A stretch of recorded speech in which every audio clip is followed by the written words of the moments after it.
my God. Hello and welcome to, is it Conscious Circle Conversations? I think that's what it's called. I never get it right.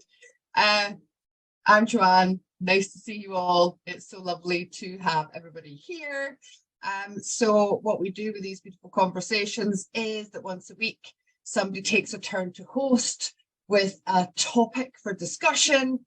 It's streamed live in my Patreon, and then after that, it all goes on everybody's channels. So once it's been edited a little bit, and then it gets sent out. So today we have Thomas. No. We have my beautiful big little brother sister Dan. Dan, I love you. Dan is in the hot seats today and is getting comfortable being uncomfortable. So let's have a big round of applause for our brother Dan. We love you, Dan. Thank you, Dan. And welcome to Emma and Thomas and Kerry and Taylor. It's so lovely to have us all together in this one space. Favorite people in one space. I'm so blessed. So what I'm going to do is I'm going to hand over to our beautiful brother Dan, and he's going to take it over from now. Thank you, Dan. Okay, can everybody hear me okay? Wonderful. Okay, so I don't know why, but on the last Conscious Circle conversation, my little hand went up and some impulse inside madly suggested the title, "What is the Purpose of Healing?" And at the time I was very excited, and now slightly less excited, but I'm sure it's all going to be fine. Winging it comes to mind, but I'm sure it will generate a very interesting discussion, which is the whole point of these things. So yeah, what is the purpose of healing? Luckily for me, our Conscious Circle conversation last week got postponed, and that gave me some time in meditation to get a few downloads on what I was actually going to be talking about. Because initially, I was quite narrowly focused on the word healing and like, what does it mean and that kind of thing.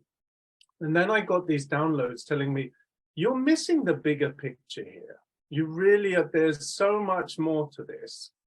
And, you know, let's explore healing in the bigger context, you know, and then we'll understand a bit more about purpose and whether it has a purpose or not. So the download I got was really weird. It was all about energy, basically, and everything is energy, or so we think, and vibration. So before we get stuck into answering the question, I just wanted to talk a little bit about time. And what does that mean to us? And the connection between time and healing will hopefully become apparent as we go along a little bit. So I'm just going to refer to my notes briefly. Okay, so explore time. My question to you guys, if you don't mind a bit of interaction as we go along, is how do we know that time is passing? How do you know that time is passing? So please feel free to unmute yourself and tell me what you think. Because I've got more wrinkles. Yeah, because the human said an expiry date and it's starting to sag. That's a human, and yeah, I know I'm an expiry date. It's me. So we've got wrinkles, and we've got expiry date and things sagging. Okay, any other observations? I guess it very much depends on what level are we talking about time. Because if you look at the here and now moment, it appears that we wake up the sun rises and the sun sets, people go to bed. So it appears that the cycles of day and night can give us an idea that time is passing. But again, it's like, what layer are we talking about? Sure.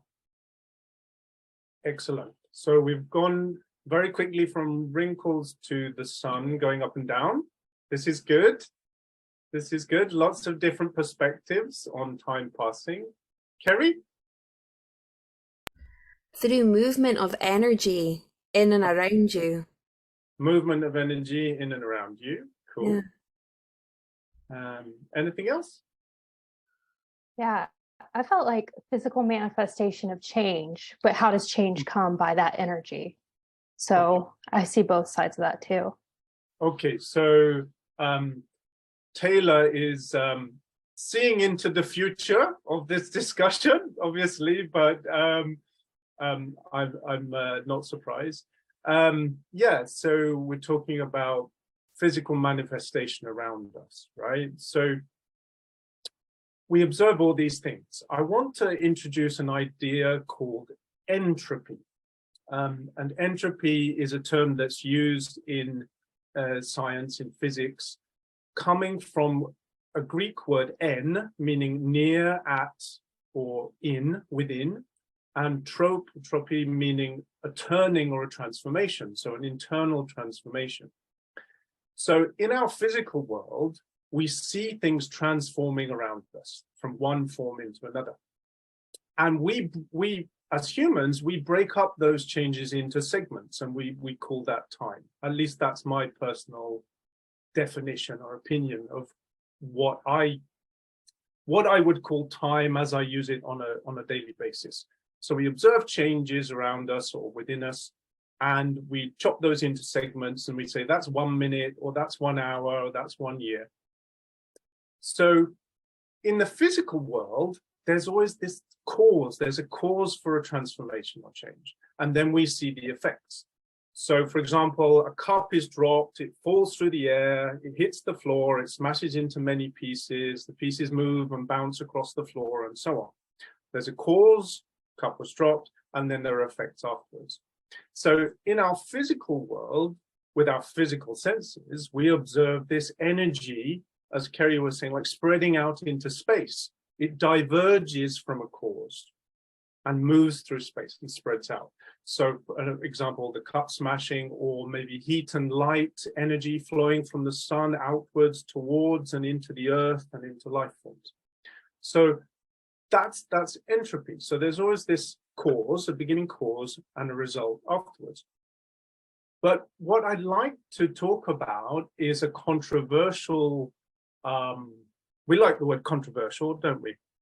I'd like to talk about a controversial idea which was put forward by, and I'm just going to get his bio up. Hang on a second. Where is he? Okay, Luigi Fantapié. What a fantastic name. He was a famous, not magician, mathematician, who worked with some very big names in physics, like Schrödinger and Einstein and people like that. And he proposed that, yeah, we've got this entropy thing where energy is diverging and spreading out, and the energy is gradually becoming very uniform and very random. But actually, perhaps in the universe, there is its twin sister called syntropy, syn spelled S-Y-N, meaning coming together or converging. So a convergent transformation. And his controversial idea is that this twin sister of entropy has the opposite effect. It's a flow of events from a point in the future into our physical now. So it basically runs backwards in time. So there's a future cause which produces effects in our present physical now. And it's in this realm that we can't observe with our physical senses. In effect, it brings together this flow, this syntropy brings together energy into physical matter. So it has an organizing and creative effect. So it's like we have these two balancing flows in the universe. So one flow that we observe in our physical beings is one where energy spreads out and dissolves and diverges. And the other is at some other dimension, some point in our future, whatever that means, where there is that already in existence. And that alone, that existence in a future point, creates things in our now reality, our physical now that we experience. And what's fascinating for me is this so-called observer effect. So if we've all heard about like quantum this and quantum that. So in quantum mechanics, there is this paradox, this thing that we can't understand, that the way something is depends on who is observing it. So you would expect that a cup will always look like a cup, no matter, you know, what angle you look at it from, when you look at it, who looks at it, it's always a cup, right? And if you leave it on the table, you're pretty damn sure that the next time you come back into the room, it's still going to be there unless someone has drunk your tea. And I never do that to Thomas, I promise. I never steal his tea. So if you leave a cup on the table, you're pretty sure it's still going to be there. But when you get down to the quantum level, the tiny, tiny level of these particles of existence, you can never be sure exactly where anything is or what it's doing. And the very act of observing it influences that particle. So you can't be sure what it was doing until you observed it. There's a connection between the observer and the observed. And this is where the idea of consciousness comes in. So if there is this connection between the observer and the observed, and we think of this idea of something in the future which is influencing our present moment or flowing into our present moment, is consciousness perhaps the bridge? Is this what it means to have free will? Are we literally manifesting a future reality into our present now?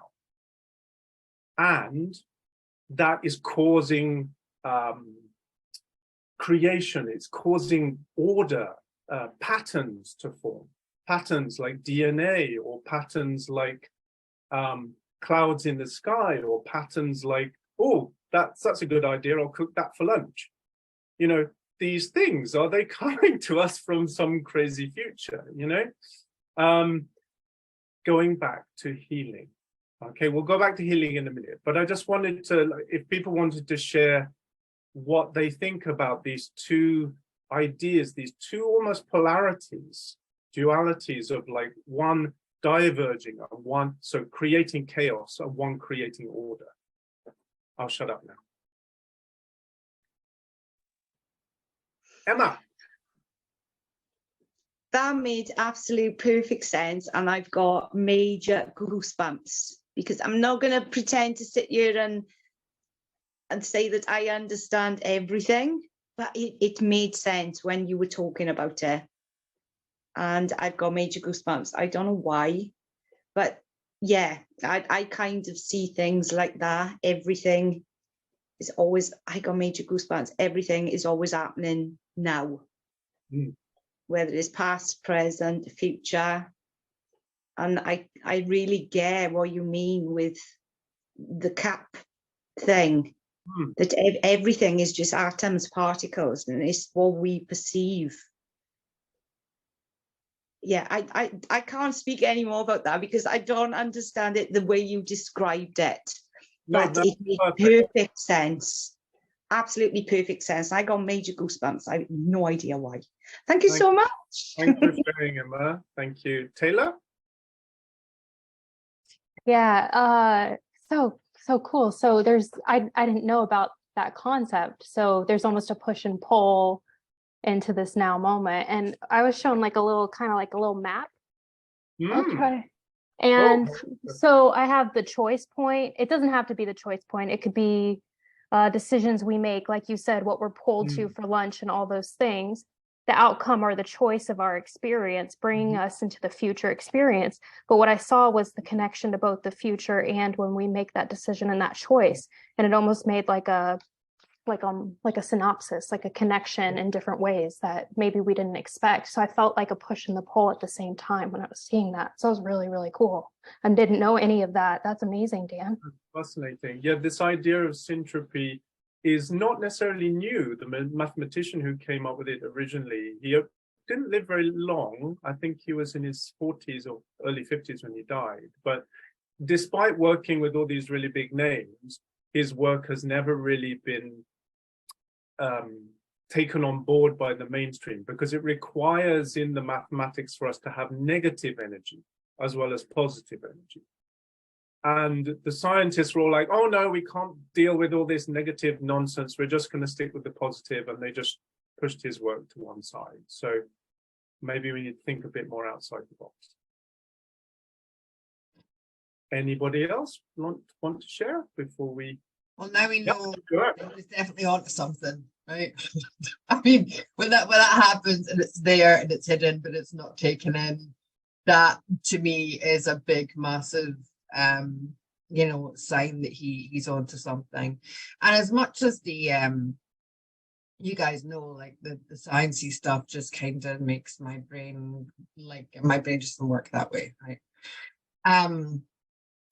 It makes sense to me because I always say it's already happened. It's something I say a lot, right? So it's done, it's already happened.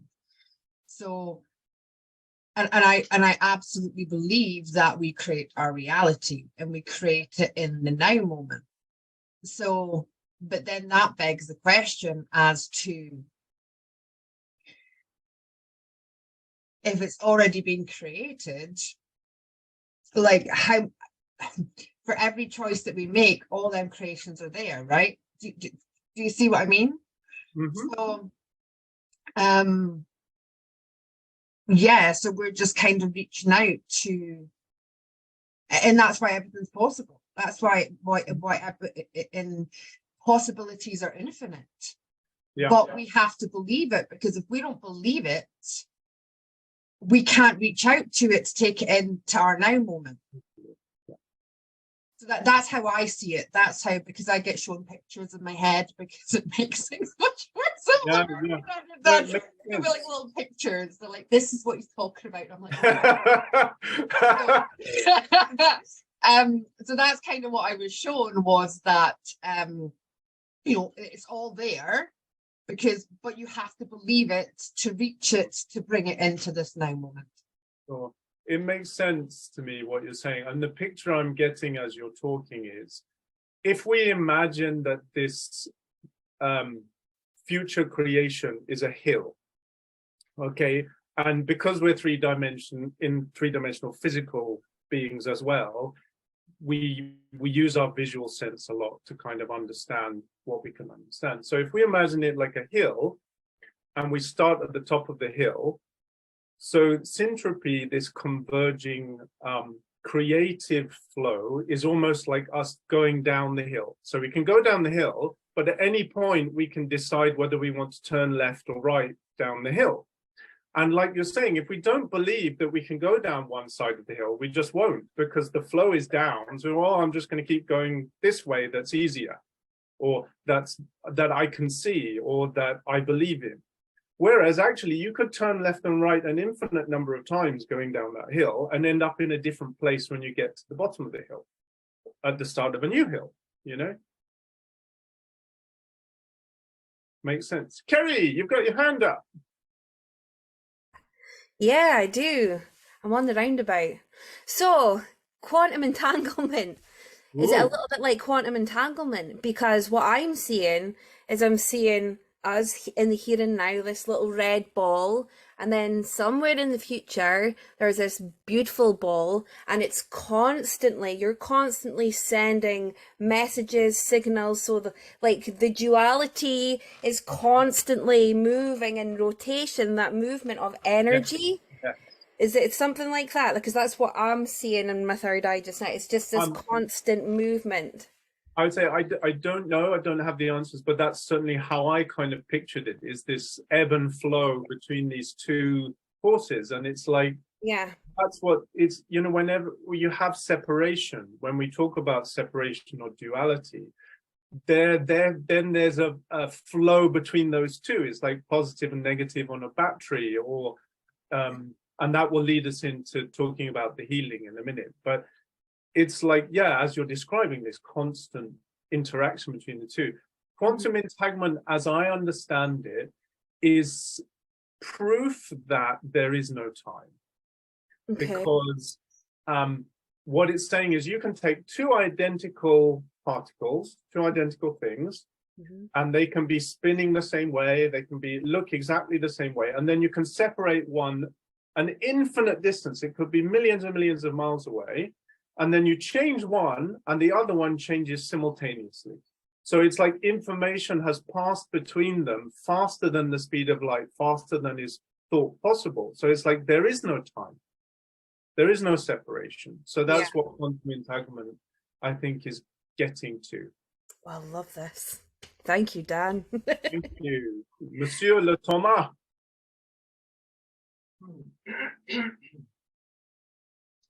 That throws up so many questions. See, my voice is good. I'm just going to pin Thomas for a second. If you look at the idea of free choice, do we have the choice then? What is destiny?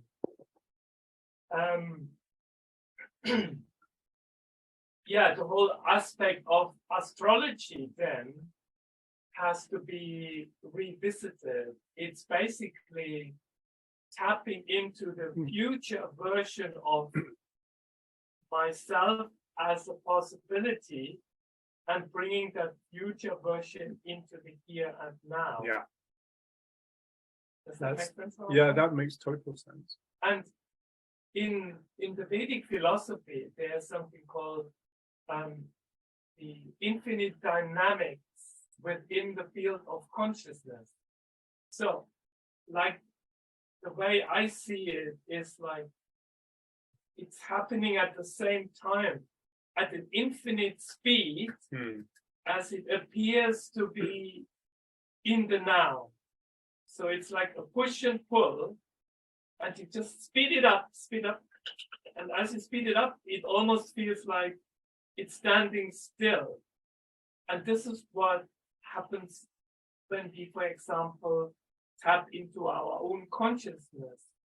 We are connecting with the dynamism of that push and pull, creation, destruction, and maintenance of the universe. I don't know, does that make sense or not? Yeah, totally. It makes total sense. Oh, Joanne's got her hand up. Let me just unpin Thomas for a second. Okay, Joanne. Oh, there we go. So we have an infinite number of future selves, though. That's what it looks like. We don't. So, to me, that's why we have free will. But that's why free will and destiny can exist at the same time.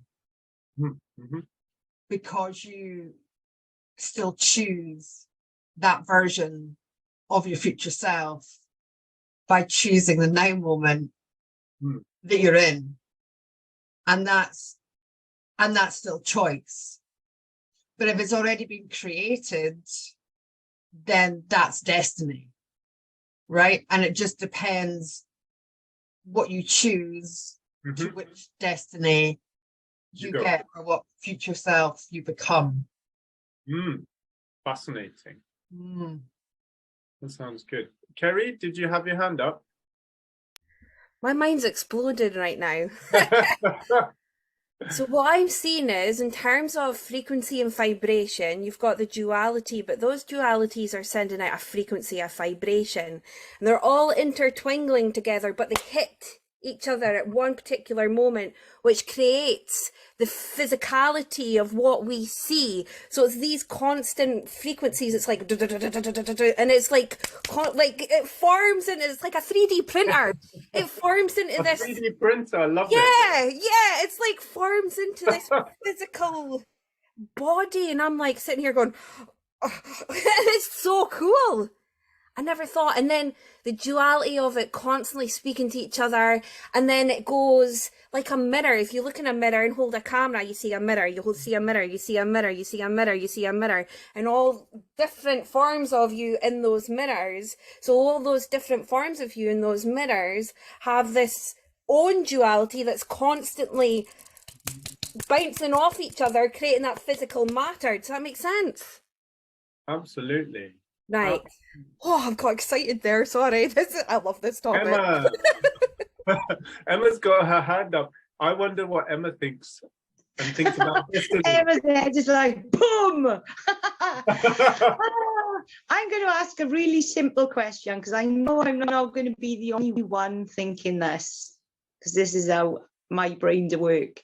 Why would somebody create the word destiny when we don't know what we are meant to be? We don't get told, even in our soul contract, that you're going to be this. So for me, I don't believe in destiny. It's just a word, because we have choice. I might have changed my mind 8 years ago and stayed asleep. I don't know what my destiny is. I feel, I know what I'm here to do.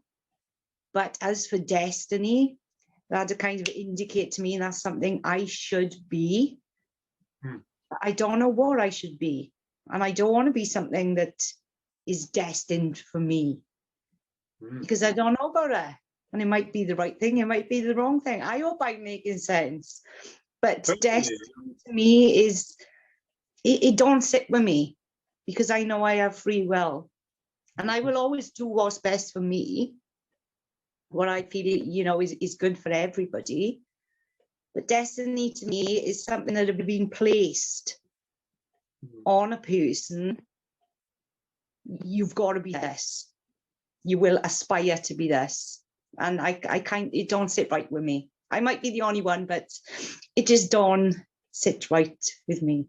Or it could be that we all have our own versions of what destiny means to us. So maybe, Joanne, you've got your hand up.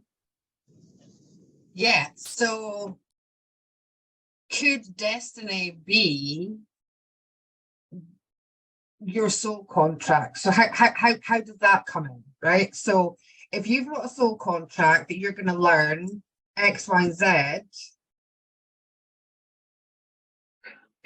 now I believe you can change your soul contract, but Emma, I think you believe you can't change your soul contract, right? So if it's that we can't change your soul contract and we've came here to, is that not destiny?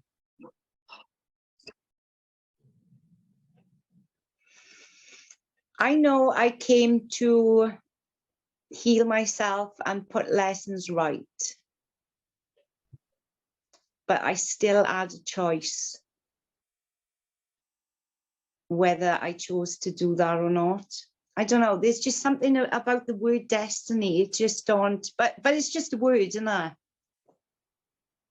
it? All I know is I'm supposed to go home like fully healed, put all my wrongs right, and help the collective. Maybe that is my destiny. But there's just something about that word. It's like somebody have imposed that on me. You've got to do this. Do you know what I mean? Somebody external to me. And I don't know why I feel that way with that word, destiny. It's like, you've got to do this. It's like a command, like a kind of control thing. I don't know. That's just the way I feel about that word. I just don't like it. But it's just a word. It's okay not to like that word. Shall we hear from Taylor? Taylor's got a hand up. I'll let Thomas go before me just because he looked like he had are you sure? You looked like you had a response to that. I can go, it's totally fine. Okay. It's just so you guys know too, whenever Kerry was talking, I saw her little red ball and it started floating the way Thomas was talking about how it was vibrating and floating. It's really cool. So Emma, I actually have kind of a similar little, like, I don't even want to say trigger because it doesn't trigger me, but I think because I've been a reader for such a long time, it imposes the question of when people come and they say, what's my soul purpose? And when I see that and it branches out, I'm like, I can't tell you this. One, two, in every now moment, you have the opportunity and the choice to step into whatever version of the self you want to step into. But by you being present and by you leading by example, being exciting, that's going to bring you those breadcrumbs to exactly where you need, which makes me think about the future pole.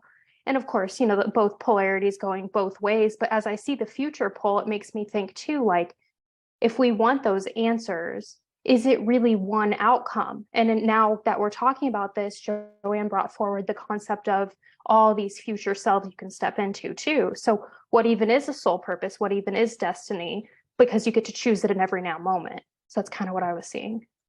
Very interesting. Very interesting. Great. Thomas?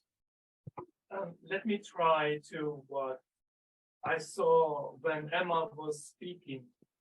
How about this? The soul contract is your color palette. You have got colors that are your soul contract.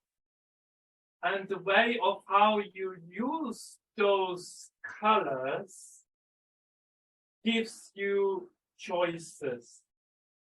The choices that some may say are destined, but then the question is, what makes you choose those particular colors and paint that picture is a summary of your past in the now, creating your future. How about this? Oh, that Emma. makes absolute sense. And I'm sat here now getting goosebumps. I think it's the actual word I really dislike, because I hear so many people saying, oh, you're destined to do this. This is going to be your destiny. And it's kind of like forcing something onto people, whereas that is not the way I feel about it. But yeah, Thomas, that makes sense, because everything I do is a choice. So my predetermined outcome of how I leave this planet will be through my choice. It's just the word. It's just me being weird. I just don't like the word. You're not weird. Perfect. Thank you so much. Wonderfully weird, and we love you. Joanne? If I may, I've looked up the etymology of the word destiny, and it's all about overruling necessity. It's very, very powerful, like dominant, all the controls life and events. So that's probably why you don't like the word, Emma, because it's very, very against what we kind of believe here is, that kind of controlling factor, when really we know that we're in control of our soul by our choices, but the etymology behind the word is basically telling you that you don't. Yeah. I never knew that. Thank you so much. That makes sense. Yeah. None of us like control. I don't anyway. I wonder, how about thinking of the word destiny more like the word destination? And a destination can be changed. So if we decide, oh, that's my destination, then we will start to make progress towards that destination. But that destination can exist in multiple dimensions and realities and possibilities simultaneously. So yeah, it still allows for free will. Okay, fantastic. Now, what about this healing malarkey then? So, Okay, we're just going to very quickly think about the wind. Okay, so have you ever observed like the wind gusting through a garden or a park? So the wind is blowing, the air is like going this way and that, and there doesn't seem to be any pattern to the wind. It's just kind of like flowing this way and that. And then on the grass, you see some leaves, some dead leaves, autumn leaves suddenly start to spiral.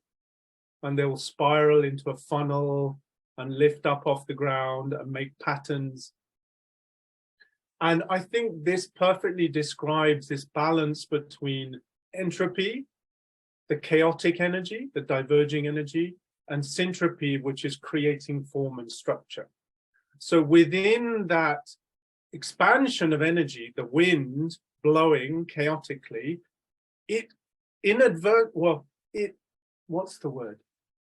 cannot not create patterns, it cannot not create order and structure within that chaos. One arises because of the other. It's a bit like the yin and yang kind of idea.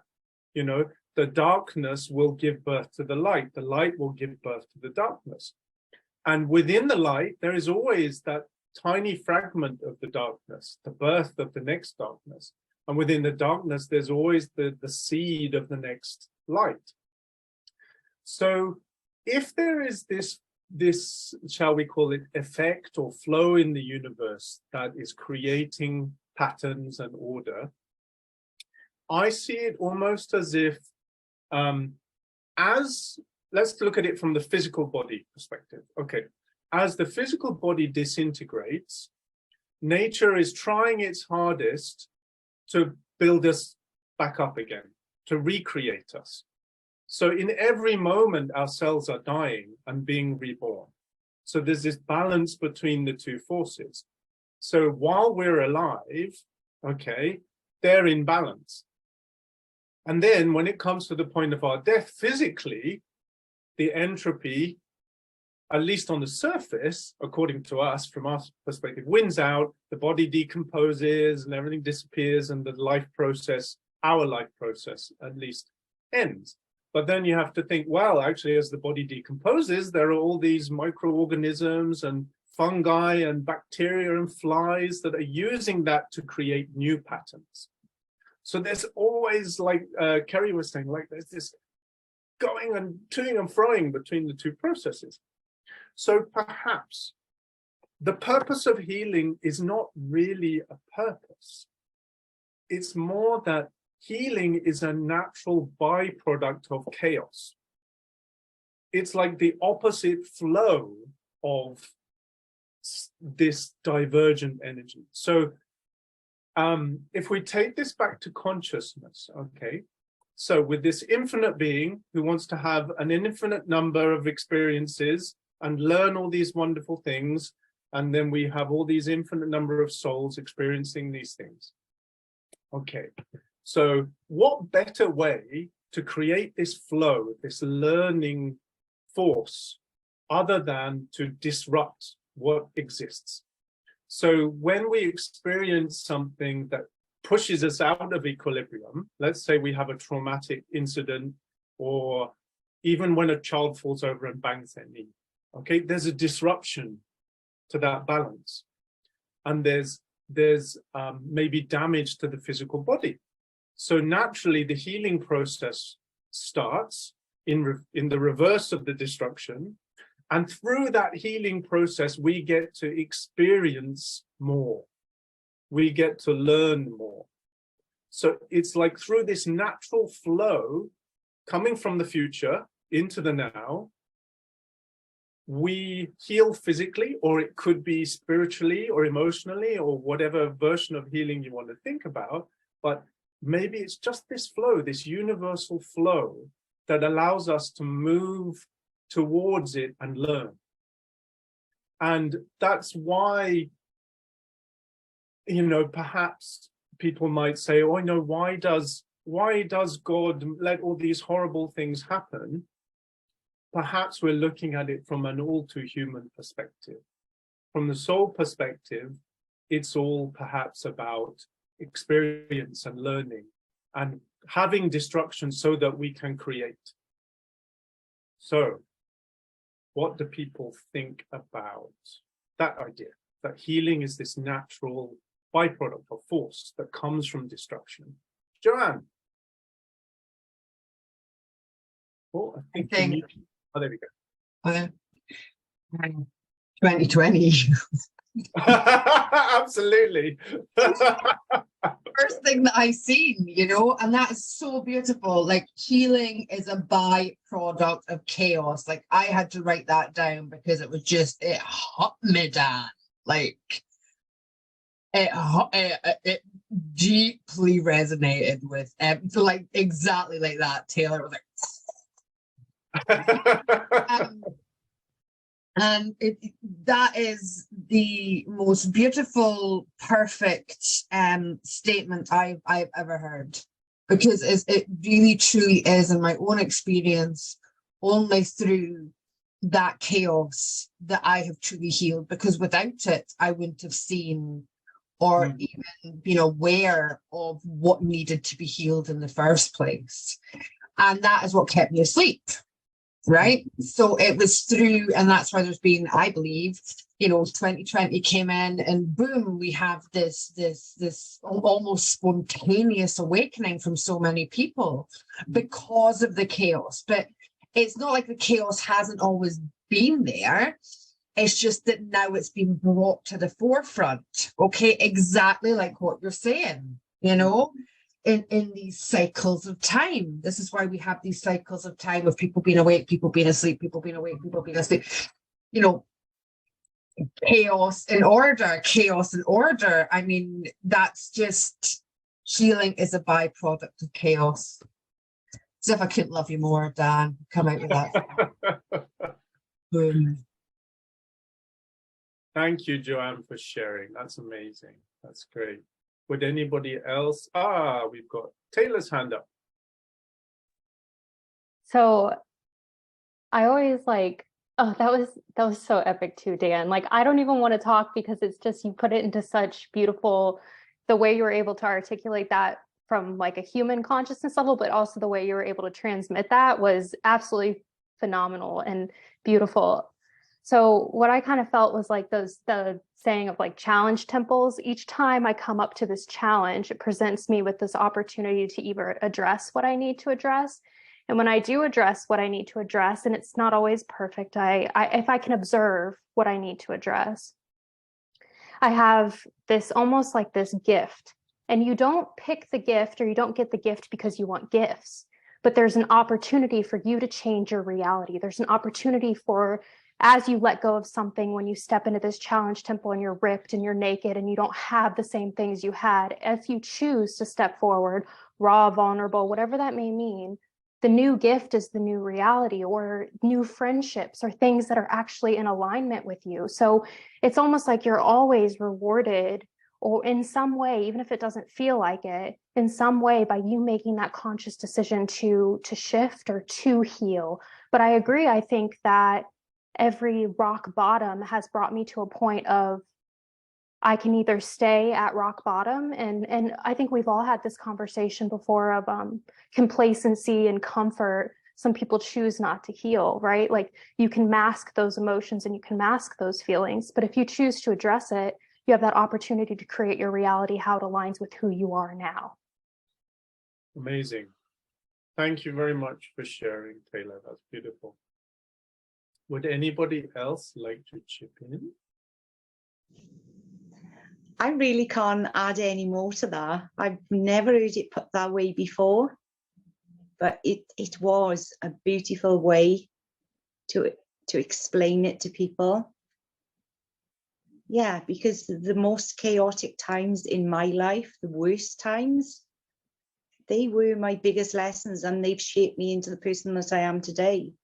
Mm. And again, it's about choice. I could have stayed as I was, or learned and healed myself. And yeah, I'm just blown away. You said that so eloquently, and it even made sense to me.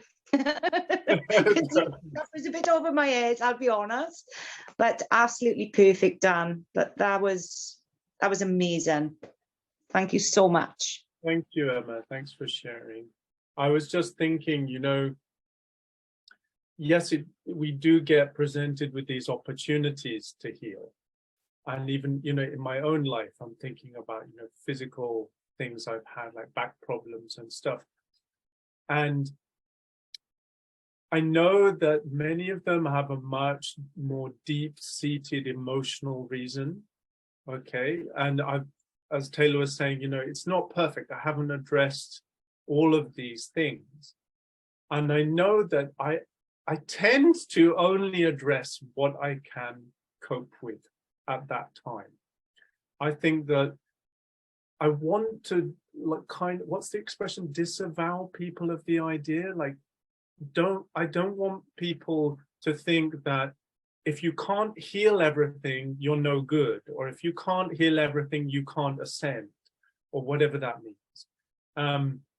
It's like we do what we can when we can, and the ultimate enlightenment, Thomas tells me, is knowing that there is no enlightenment. It's here already. So why are we even bothering to heal? Well, because apparently it's a natural force of the universe and we don't get to say no, or we do. I don't know. So anyway, yeah, don't feel bad if you haven't got all your healing sorted, because I think there is truth in knowing what you can handle and knowing when it's time to push yourself, and knowing that you have that opportunity to push yourself, and knowing that when you do push yourself, it is always a good idea to be surrounded by some kind of support. I think that's what the message that I would want to get out to people. Thomas. Somehow what was triggered was, once we have stepped into this vast, unbounded ocean of consciousness, in this ocean of chaos, once we have tasted the water, the sweetness, the playfulness of it, we somehow can't go back. Mm-hmm. So that means we almost become, I know it's not the right word, but I can't find another word, addicted to this process of embracing chaos. Yes. Because when we embrace the chaos, we know there's always a sweet carrot on the other side. So, and that explains why this process doesn't stop. Like, you create, you destroy, you create, you destroy, and there's the dynamic between this process of creation and destruction that leads us, that initiates the action. I guess what I'm trying to say is that once we have had our eyes open, it's very difficult or challenging to keep them closed. So that means that's why when we embark on this journey of awakening, the more we move forward in our own process, the more challenging the chaos becomes. And the more people may think, oh my God, this is so heavy to carry, or this is so difficult. That's why we can't really put ourselves into the shoes of the other person. Yes, we can, but we can't. Because every little chaos, or every chaos so big, it is exactly the pain, the struggle that is needed for us to heal. And this is where what I find so beautiful, where frequencies come in. Because what frequencies are doing, they help us to digest the chaos, to handle the chaos without causing any additional harm. that's where true healing can happen. And that's why now I understand why I keep saying focus on expansion, and healing will become a natural byproduct. Totally. Beautiful, Thomas. Yeah, there are some real nuggets in there. Definitely. I like this idea that, you know, the amount of chaos you go through is exactly the amount of chaos you need for the healing for that time segment. Yeah, it's so interesting, which would make sense with the balance of the two, the flows, you know. Very interesting. I think I'm getting some of Emma's goosebumps. Well, maybe it's because it's a bit cold today. I'm not sure, but I definitely had a few goosebumps when you're all speaking. Fantastic. Would anybody else like to add something, or are we happy to kind of bring things to a close? Joanne? So then, is the purpose of healing to step out of the chaos? Oh, maybe. Because if healing is a byproduct of chaos, and who doesn't live in some form of chaos, is the purpose of healing then is to live in that space free from chaos, to live in that space of peace and harmony and joy.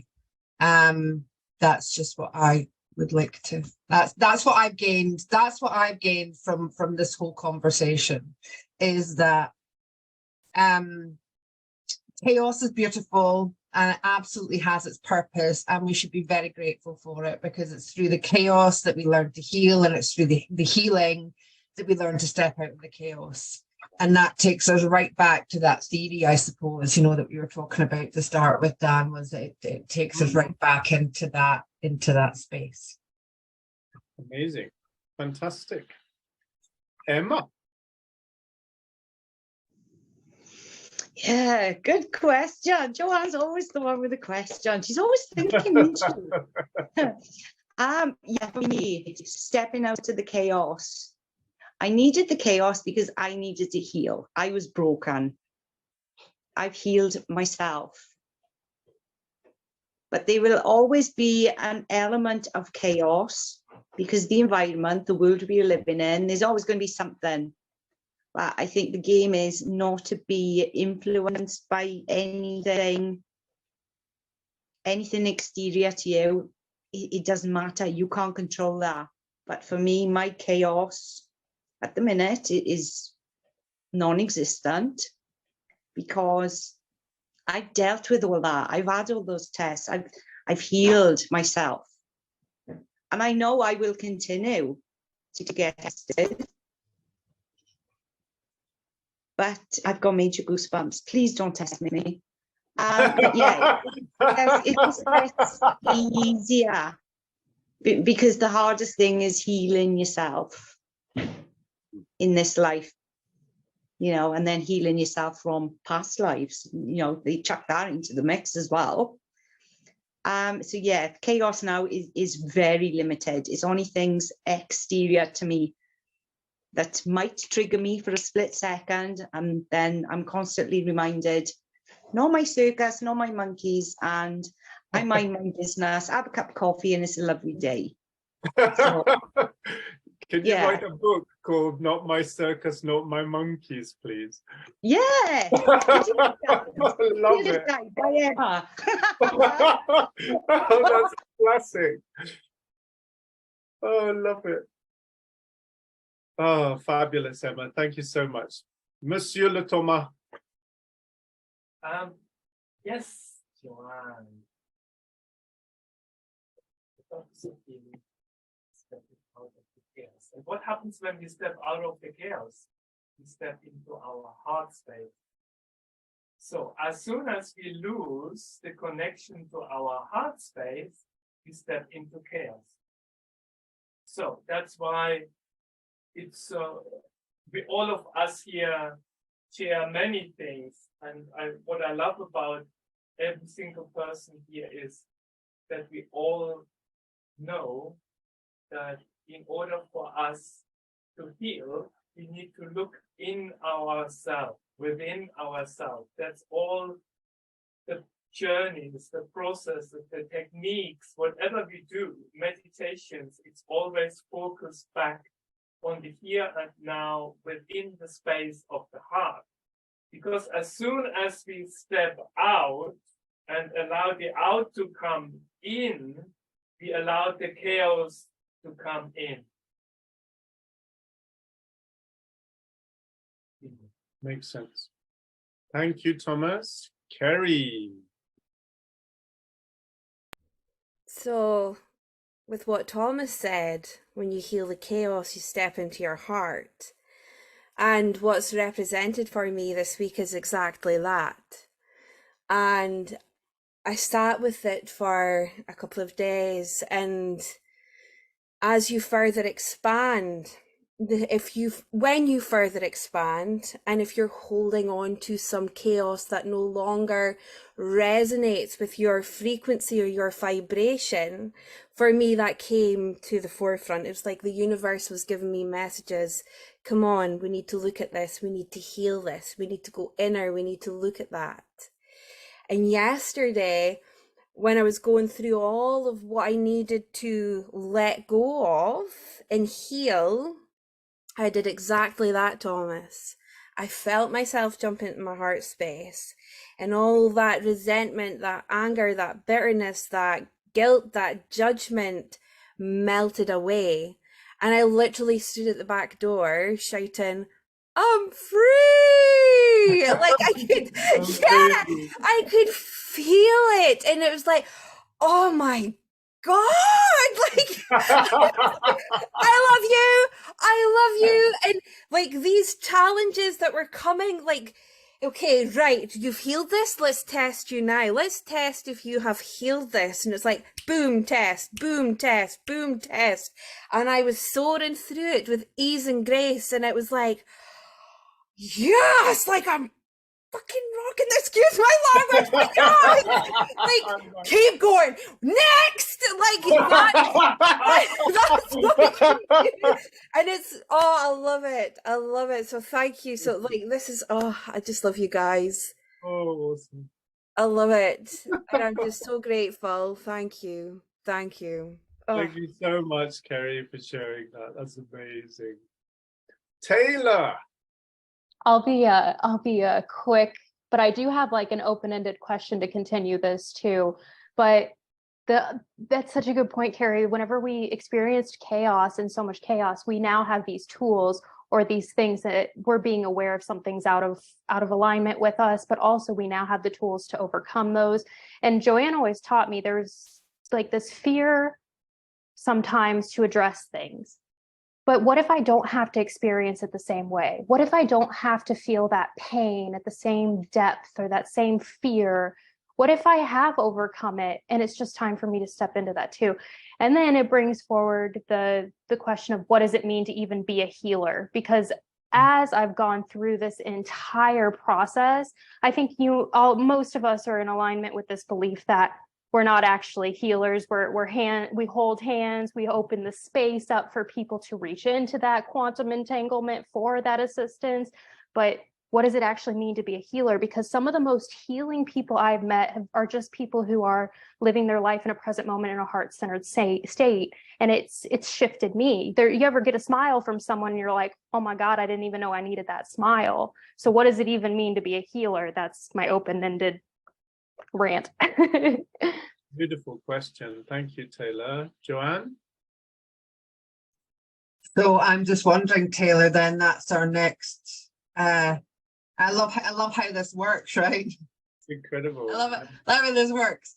So Taylor, would you like to step into our next conscious creation circle chat thing that we do? I need to change that. I don't know what it's called. And with the title of what does it mean to be a healer? Beautiful. Thank you. That's great. Thank you very much, everybody. I'm just wondering if Thomas will end for us with a very brief. Oh, can you hear me okay? Oh, yeah. Oh, your bated breath, the anticipation. Yes, I can see it. Yeah. I just wonder if Thomas will finish for us with a very brief description of what you were talking to me about, the Vedic philosophy of the 3-in-1 nature of consciousness, because to me it sounds very similar to what we've discussed today, with this kind of the destructive element, the constructive element, and the free will kind of sitting in the middle, as I understood it. What does Vedic science have to say about all of this in no more than 200 words? Thank you very much. Oh dear. Oh dear. Hold on.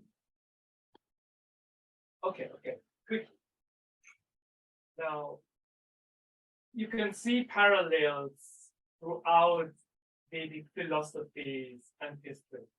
Give you one example.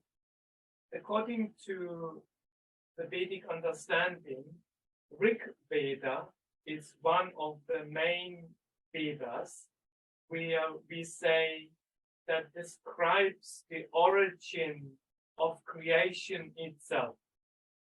Now, the first word, written word, expressed, is so interesting. It's Agni. Agni, which is in Sanskrit, means fire. So what does fire represent? It's dynamic. Okay, and if you look at the spelling of the word, Agni. So in the Vedic understanding, represents continuation of creation. It can go on and on. And then this comes to an abrupt end.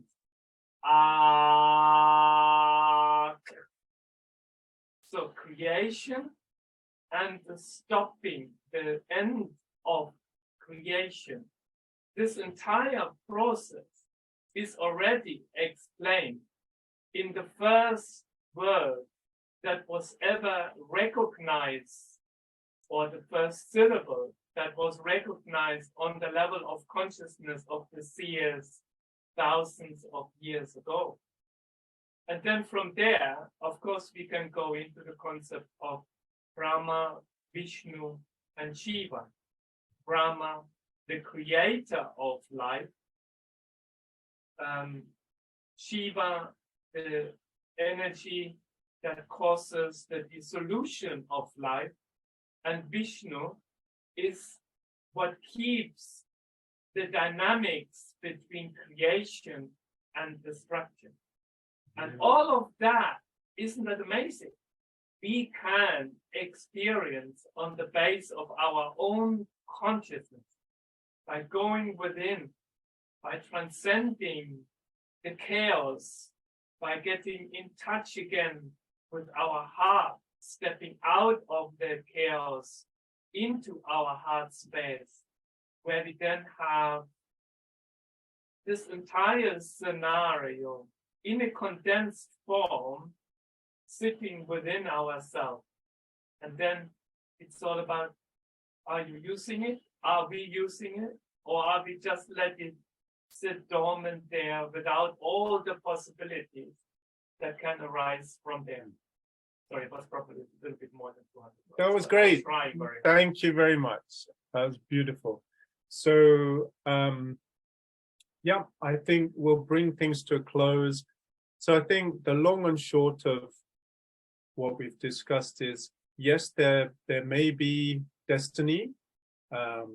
There are certainly consequences of whatever actions we take, but we still have this free will, these infinite possibilities of our reality that we can tap into. And healing is a natural byproduct of chaos. There we go. Thank you very much for joining, everybody. And I look forward to learning all about what it means to be a healer. next time. Thank you. Thank you so much, Dan. Beautiful, just absolutely perfect. Thank you so much for hosting today. It's been beautiful. I just have to say, Thomas, I just see my team going, the first consciousness is like, huh?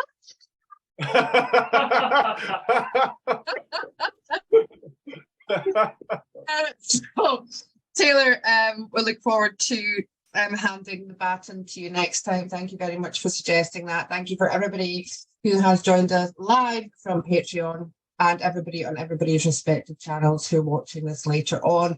Please remember to drop in the comments anything, any suggestions that you have, even for us to look at some point as we're going along here. Any questions that you have, you know, we can always look at that and answer them, because this isn't about us, this is about us, this is a bigger us, this is about everybody having this conversation. It just happens to be the six of us in this one space, but this is really a conscious conversation which involves us all. So thank you all for being here.